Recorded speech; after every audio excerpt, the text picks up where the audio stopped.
Well, welcome to St Luke's Anglican Church in Liverpool. My name's Tim Booker.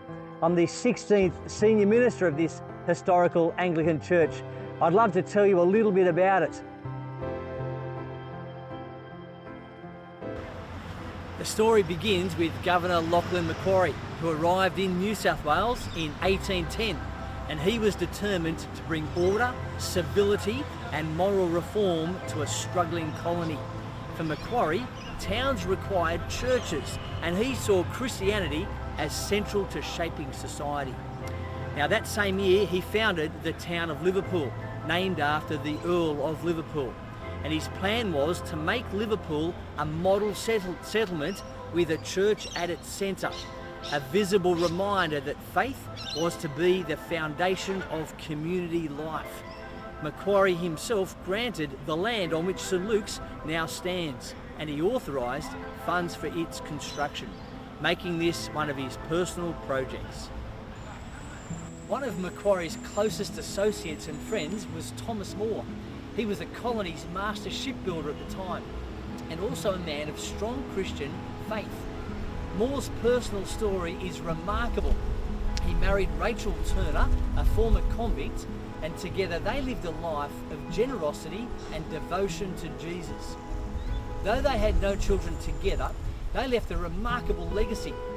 On his death, Thomas More bequeathed his entire estate to the Anglican Church for the training of ministers and the building of churches.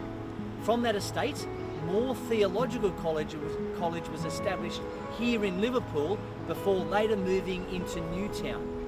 His estate also contributed to the building of St Andrew's Cathedral in Sydney. More's generosity ensured that Christian ministry would not only flourish here at St Luke's, but also across the entire colony.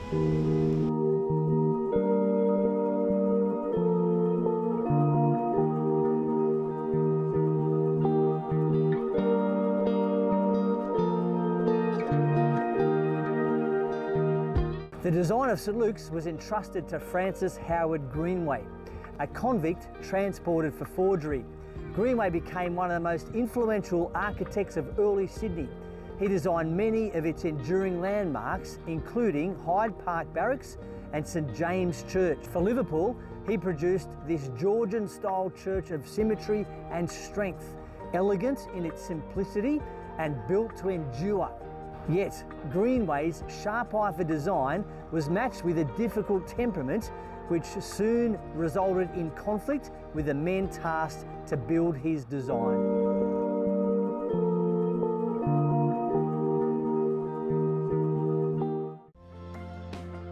The original builder was Nathaniel Lucas, a carpenter of the First Fleet.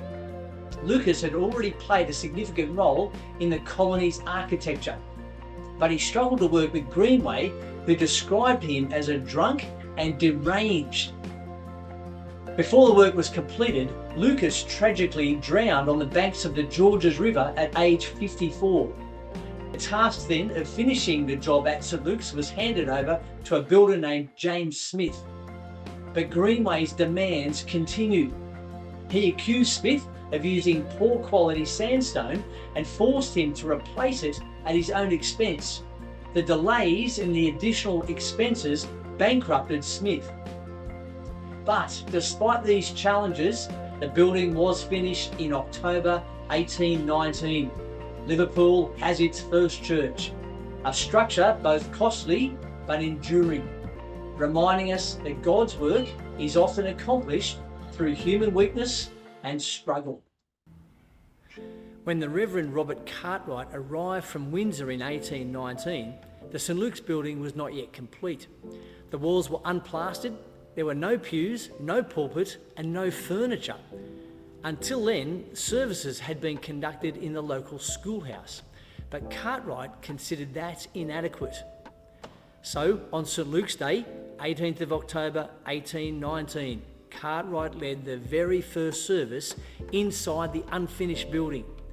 It was bare and empty, but it was here that the people of Liverpool first gathered for worship, and they have gathered here ever since.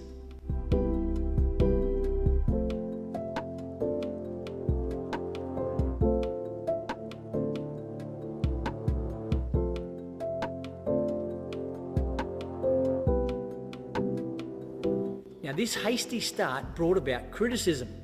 In January 1822, the senior chaplain of the colony, the Reverend Samuel Marsden, wrote this: I admit there is one church in the colony in which the litany is read and not furnished with pews, and that is at Liverpool.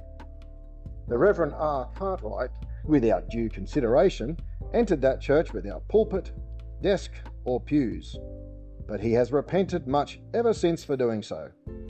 Mr. Cartwright has been obliged to carry his chairs out of his house to the church for the accommodation of his people to this very day. It seems that Cartwright's eagerness meant the formal consecration of the building was overlooked.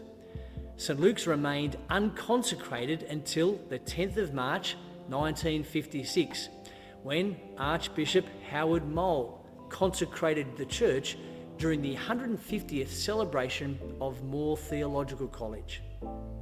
Cartwright's decision, though criticised, reflected his deep conviction that God's people must gather. And from that very first service in 1819 until today, the people of St Luke's have never ceased to do so.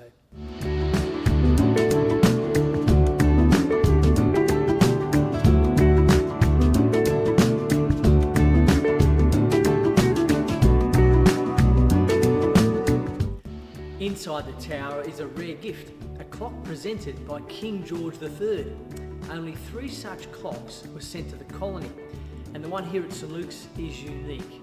Sadly, it no longer works, and that's a reminder that while heritage treasures are precious, they're also very costly to maintain.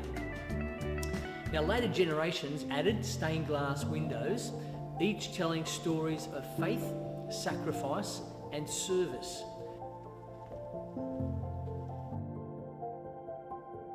They remind us that the Christian message has always been at the heart of this building, that Jesus Christ, the light of the world, is the one who gives meaning and hope.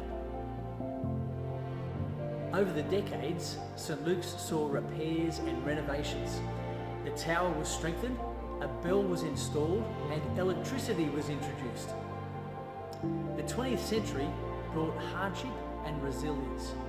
During the Great Depression and the 2 World Wars, St Luke's was a place of prayer, comfort, and support. Many from the parish served overseas, some didn't return. A reminder of sacrifice and of the eternal hope held out in Jesus. In these years, the Sunday school flourished. In the 1930s and 1940s, more than 300 children attended Sunday school each week, learning the gospel that would sustain them through the ups and downs of life. As Liverpool grew, it became one of the most multicultural regions in Australia. Migrants arrived from Vietnam, the Middle East, Africa, South America, Nepal, and many other areas.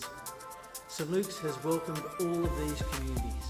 Today, we have English and Nepalese congregations, along with a monthly Kannada-speaking congregation. Our community chaplain, supported by Anglicare and the parish, serves some of the most vulnerable people in our city, those struggling with addiction, poverty, and loneliness. From its earliest days, St Luke's has reached every corner of society, from governors and officials to convicts and the poor. The same gospel heart beats strongly today. And in 1988, during Australia's bicentenary celebrations, royalty themselves visited St Luke's, recognising its place in the story of the nation. 206 years after its founding, St Luke's continues in the mission for which it was built. The scriptures are read, Christ is proclaimed, and people are called to repentance and faith in Jesus.